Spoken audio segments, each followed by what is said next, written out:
Okay, so we just got done with week 10, which means we're halfway through the NFL season already. And again, we got another pretty solid week, some great games, some hilarious moments, some rage-inducing moments. And without further ado, let's get right into the video. Jimmy, what are you doing?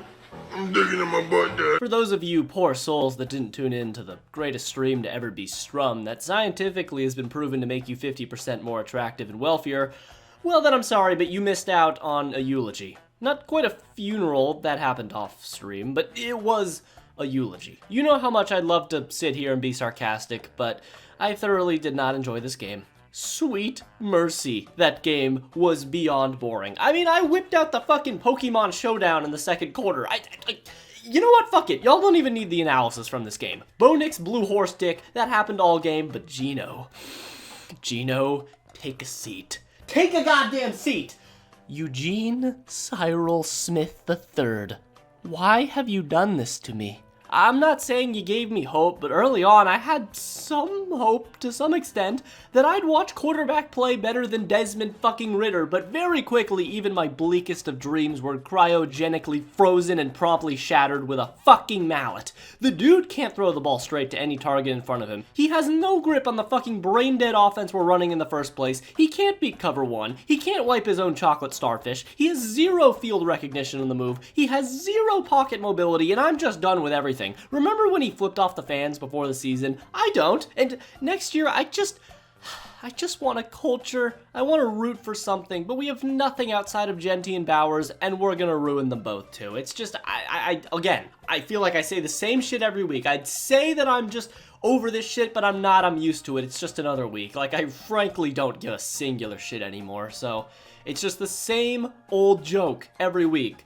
And I'm really excited for the Cowboys next week. It's gonna be a great time. So much fun! Now, before we continue, there's a little problem that I had the other day, but Rocket Money, the sponsor of this video, really came in clutch. I didn't realize that I was paying for multiple different streaming services at the same time, and like I said, Rocket Money was there to save my day, and it can do the same for you. Rocket Money is this personal finance app that literally puts all of your subscriptions, bills, and budgets in one place. And I'm talking about tracking all your expenses, canceling stuff you forgot about, even negotiating your bills, and it's not one of those fake instant savings gimmicks, and it actually does the work for you with just a few taps. I started using it before the football season because, you know, that's when the spending gets real, and tickets, snacks, fantasy league fees, it all adds up fast. But now I've got a game day budget that actually makes sense. Rocket Money helped me save enough money for possibly playoff tickets this year. Maybe, we'll see. And the best part is, it's all automatic. Like, I get a savings goal for next season, and Rocket Money just builds it up in the background. No spreadsheets, no stress, no math headaches, just pure smooth money management while I'm yelling at the TV because my fantasy defense gave up 40 points. So yeah, if you're tired of mystery charges, things you just don't use anymore still being charged for, or just trying to get your finances together, Rocket Money's here to help you. So click the link in the description or scan the QR code on the screen right here, and it'll just help you out for all things sports related and just life related as well. And join the 5 million plus people who are doing the exact same at this very moment. So again, scan the QR code or the link in the description, and thanks to Rocket Money for sponsoring this video. And without further ado, let's get back to the video. Come over here and kiss me on my hot mouth. I'm feeling romantical. All that needs to be said right now is the Falcons are in line for the 4th overall pick in the draft. I mean, it's kind of, again, like, it's the same joke every fucking week. This was not a game that the Falcons were expected to win. They played the Patriots and Colts close in the last 2 weeks. That's admirable, but it's not enough. And losing by fucking 30 to the Panthers puts you in this situation.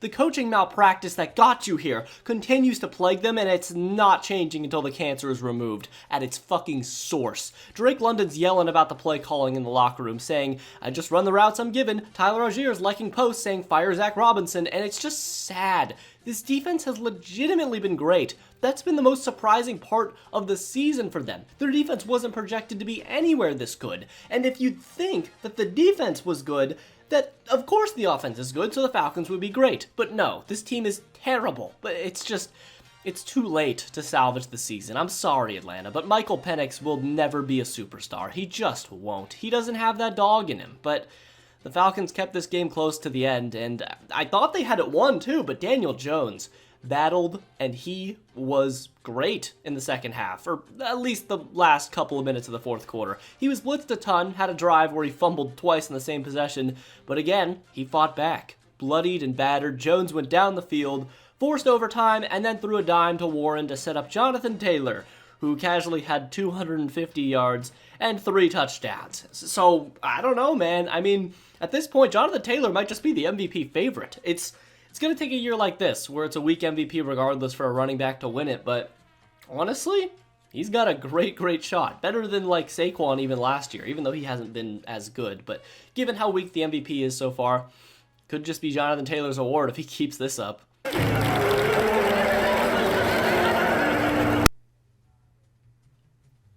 I'm simply confused. I don't know how this happens. I really fucking don't, and I mean that even for the Jaguars standards. And that's saying something, man. It really fucking is. If you haven't watched that Jaguars documentary I did, then you wouldn't know the horrors of this organization, but if you did, boy golly, do they have some low fucking standards. Duval had the game handed to them on a silver platter. The roast was steaming hot. It was immaculately cooked, and they had a fucking bib on. And instead of digging into the buffet, they got beamed straight in the taint by a 650 horsepower fucking crawler crane. I can't even describe what happened in the fourth quarter. Words in the English dictionary are not strong enough. The Jaguars had a 29-10 lead, 29-10, and they not only blew the game, but they lost to Davis fucking Mills.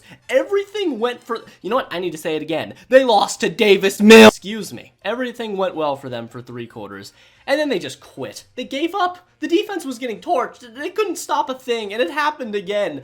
Do you know how impressively shit this is? That is 2 straight weeks against playing Geno Smith and Davis Mills, and those 2 quarterbacks combined are averaging 300 passing yards, 3 touchdowns, and about a 100 passer rating. What happened to this defense? That is unacceptable, believe it or not. And from there, they got outscored 26-0 in the fourth quarter against one of the worst offenses in football. Fat-ass Sheldon Rankins called game. The Jags got a penalty to ruin even a 70-yard field goal attempt.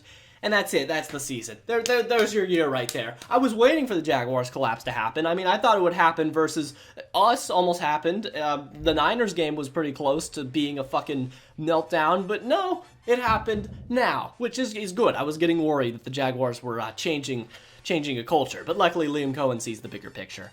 Yeah, this was fucking crazy. Your year's over. The Colts got that division on clamp, so you're just gonna get fed to the fucking Broncos in the wild card, even if you do get in. It's crazy, bro. Some shit never changes, and I love it. I love it so much. Why?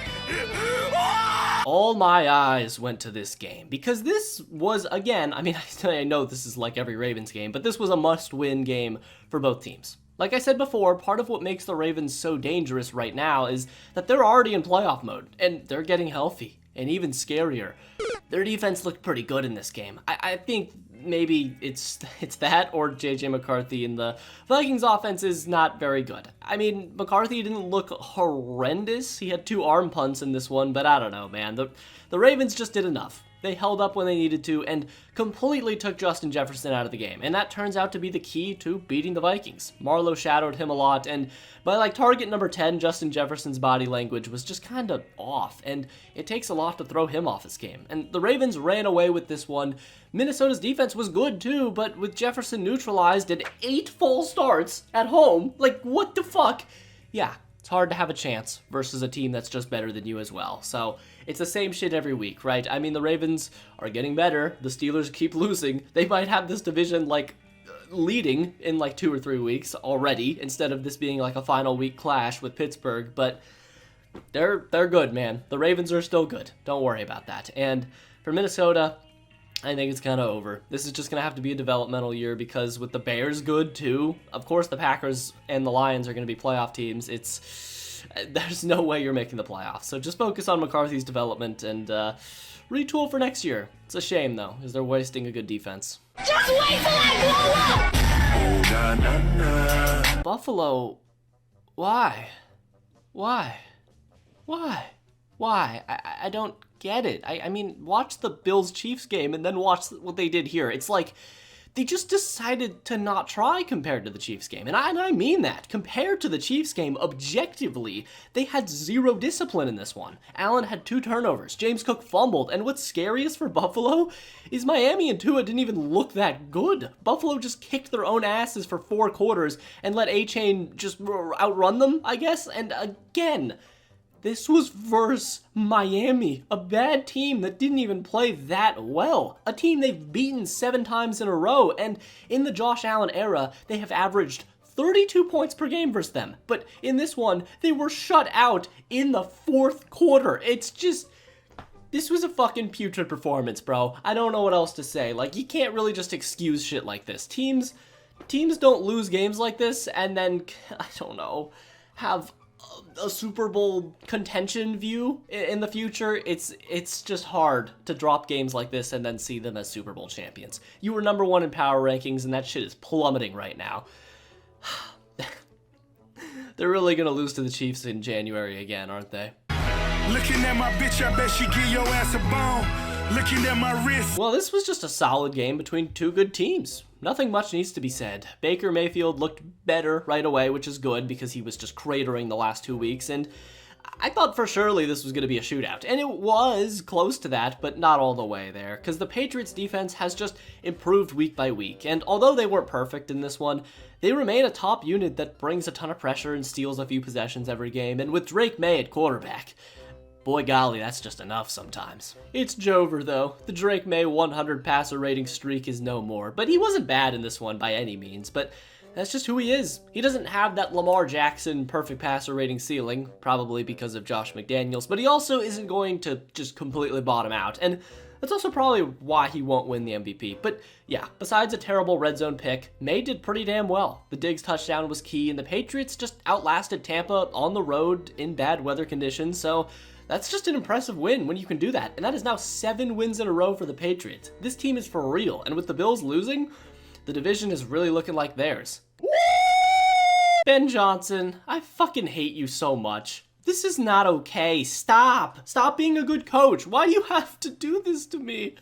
Do you have any idea how fucking funny it was every time the Bears collapsed and found a miraculous way to choke away a game straight out of their crusty esophagus? I hate this new era of the Bears so much. It's fucking horrible. So, yeah, I'm sure you could tell, but the Bears ended up falling behind early. How? I don't know. Caleb was just kind of goofing around. His flaws are clear as a quarterback at this point. The guy just takes forever in the pocket and forever to throw, and he usually does not throw it accurately when he does. And if he's pressured too, he has trouble. And early on, the Giants did a solid job of containing him and were scoring on offense until Jackson Dart got an owie, and in came, oh god, the chef is back. And I definitely was not craving salmonella, but boy howdy, that's what was on the dining hall menu today. He was just shit. And this allowed the Bears the last few chances it took to win the game, on top of fucking Brian Daboll's bald ass deciding to kick a field goal on 4th and goal from the inch-yard line effectively, and they lost. They choked versus the Bears. That's like illegal. Come on now, New York. You can't just keep giving them happiness like this, and this was bad enough for it to finally happen. Honestly, I thought that they would give him the season, but no. The Giants fired Brian Daboll. It's official. They did it, which I was actually thinking maybe you give him the season, because at the same time, for how bad of like a coach he is, he has positive qualities. He's done a good job developing Jackson Dart so far, so I don't know. I'm worried that this could stun his development in the future, but you know, the Giants are an amazing organization. They've never made a bad decision once, so I trust them. How the fuck, how do the Jets keep winning football games? I mean, I know it's the Browns, but like, Dylan Gabriel didn't play that terrible, I guess, for his standards, and Justin Fields with Garrett Wilson dead again had 6 completions. Look at this pass chart, and a pick, and they won! The Jets side would be more depressing if they didn't just trade for 5 first-round picks and now have like a surprisingly good future. until they fuck up all the picks, but that's besides the point. Cleveland is worse, okay? Kevin Stefanski just said fuck it again and gave up play calling duties for the second time in a few years. He doesn't want a damn thing to do with the mess on offense, but they did it. They won the Tank Bowl. They allowed the Jets to return 2 kicks for touchdowns in a row, no less, and had a penalty on 3rd and 16 on a QB sneak. Fantastic stuff, Cleveland. I really respect your Tank Bowl future outlook. Well done. Yes! Yes! Well, I got a lot of hate for not believing in the Panthers, but for those of you who are ready to invest your entire bank account into Rico Dowdle stock, well, he can't do everything himself, basically. The Saints don't have a terrible run defense, and they said, hey, Bryce Young better beat us, or else you will not win this game. And Bryce Young did not beat them. Yeah, he was horrible again. Technically, what's crazy about Bryce Young is his highest success rate game of the entire year was last week, when he had 80 yards and a pick. And in this one, he just had zero control and feel for anything on the field. Bryce can't step up when he's needed consistently. He has one game over 200 yards in the season, and that was in garbage time when he had 55 pass attempts. The guy just doesn't have it. And in this one, the Saints did a solid job of controlling the game, and hey, Tyler Shough looked pretty solid. So, again, credit to him and Kellen Moore. Seems like the Saints are doing a great job with the development team, so that's good, even though it's the Saints, so nobody really cares. But Tyler Shough did well. Let's hope he keeps it up.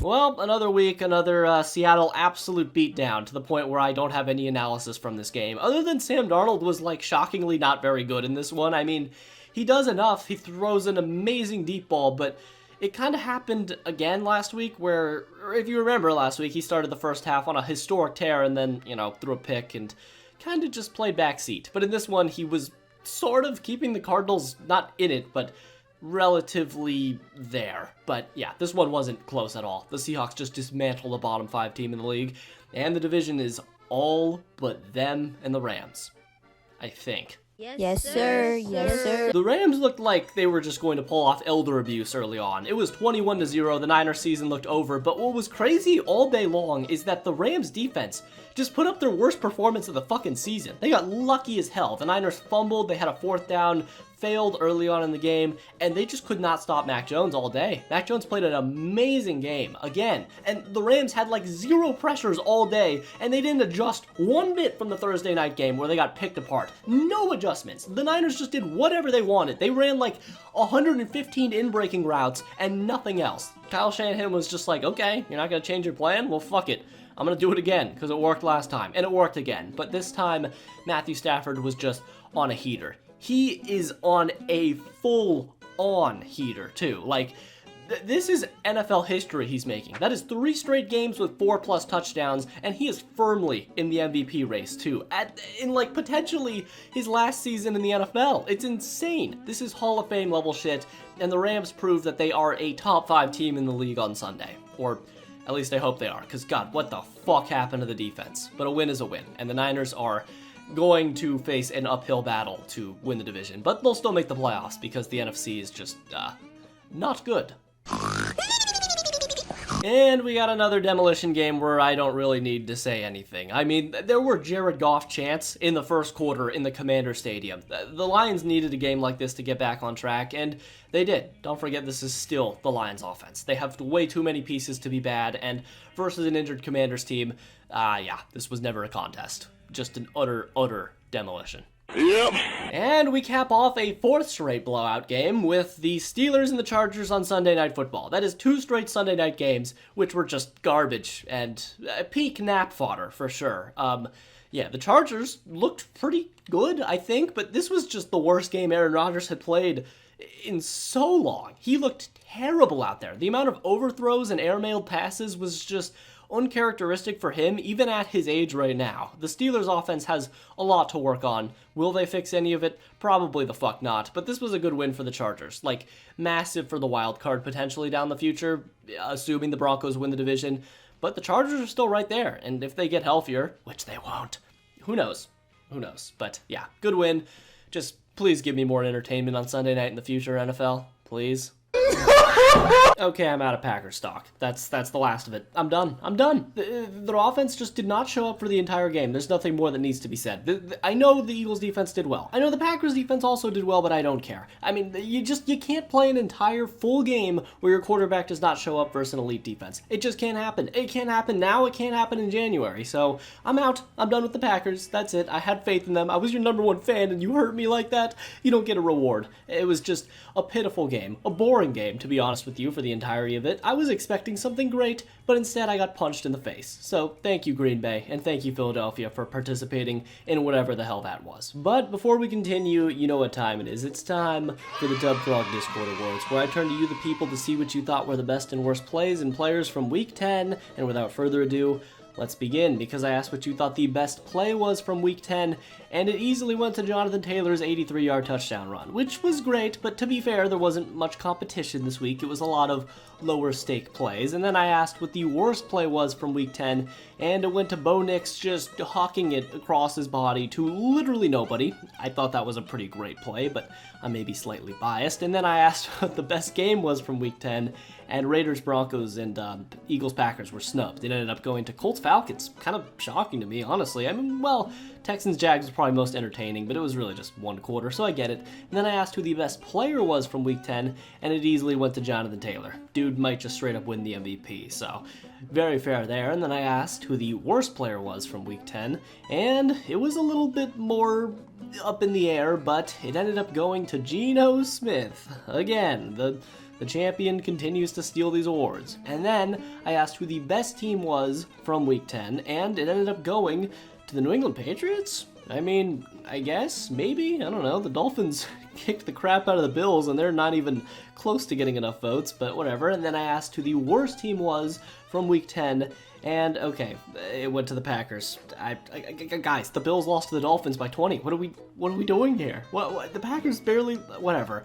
And then I asked who your favorite OG YouTuber is. This is a very heated topic, but of course, it went to, hello everyone, my name is Markiplier, as it should. But anyways, if you like this video, then subscribe, because I got a lot of videos on the channel just like this one. And if you did like this video, watch the video I did a few weeks back on Dan Marino's time in Miami. It's pretty good, trust me. And thanks to all my Patreons for pledging tiers. Truly does mean a lot, but anyways, until next time.